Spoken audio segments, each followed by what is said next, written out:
NTD's classical Chinese dance competition approaches, and we sat down with one candidate, Marilyn Yang, to understand more of her artistic journey and what she has in store for us this year. A lot of times people ask us, what do you do? And we're like, we're dancers. And they're like, what do you do, ballet or like modern dance? And we're like, no, we do classical Chinese dance. And then they're like, what is that?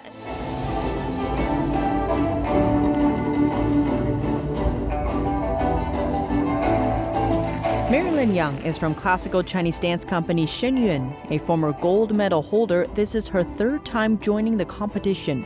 I've been very familiar with classical Chinese culture because my mom was a singer in Shenyun and both my brothers are dancers in Shenyun Performing Arts. So it was kind of like a natural thing for me to follow in their footsteps, literally. When I was very small, I would look up to the dancers and be like, I want to be up there one day. As a kid, what really enchants you about Shenyun was the colors, the costumes, and it was always about kind of the excitement of dancing on stage in front of an audience. But then once you actually start professionally, there are a lot of insights that you see afterwards, which is one thing, dance is not easy.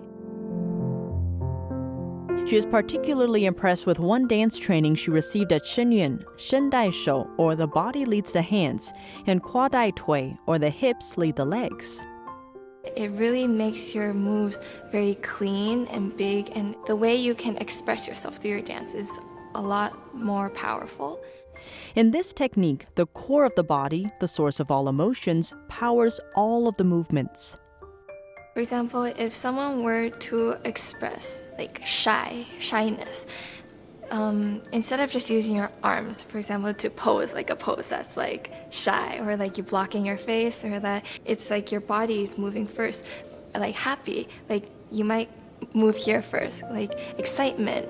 It always comes from this one point. Also, 现代手快的腿 makes our techniques better too. Your spins will be a lot faster, you'll spin a lot more. And then when you use 现代手快的腿 for jumping and like tumbling, it's very different for a dancer. They will immediately jump higher and feel like more lofty when they do it.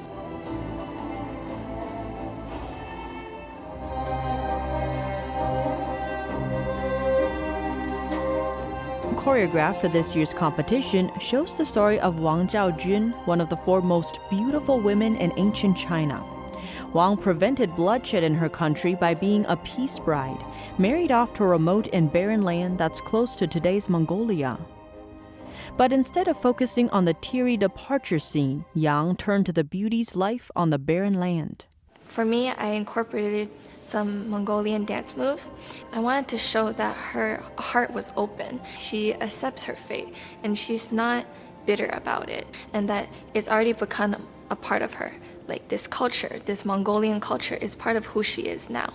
And then, but she sees a flower and then that brings back like the memories come flooding back to her, and it shows that she still has that Han Dynasty maiden in her bones. I don't want people to believe that Wang Zhaojun, her whole life was sorrowful, that it was bitter. I want to show that how she was very generous. She won't drown in her own sorrows, that she'll keep looking forward, and then that she'll continue her life in the best way possible.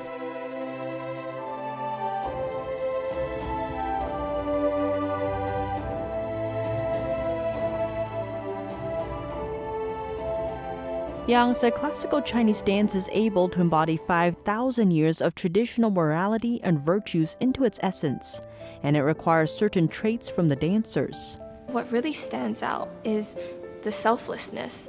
Like when we're dancing on stage, for example, it's not, as dancers, usually people nowadays think it's about the spotlight. They want to be in the front row, they want to be the lead dancer. But for us, it's not about that. We want to give the audience, bring them on a spiritual level. I feel like classical Chinese dance gave meaning to my life because I'm doing something that's bigger than myself. That's to revive traditional Chinese culture. Through classical Chinese dance, I got to understand what China's heritage really is supposed to be like. It's divine. Now she gets to bring these traditions back to life through this expressive art form. Dance itself is a universal language. Like, you don't have to be of the same culture to understand Chinese dance. You can't really use words to describe China's history, China's dance, Chinese art. It's something you should definitely come and experience for yourself.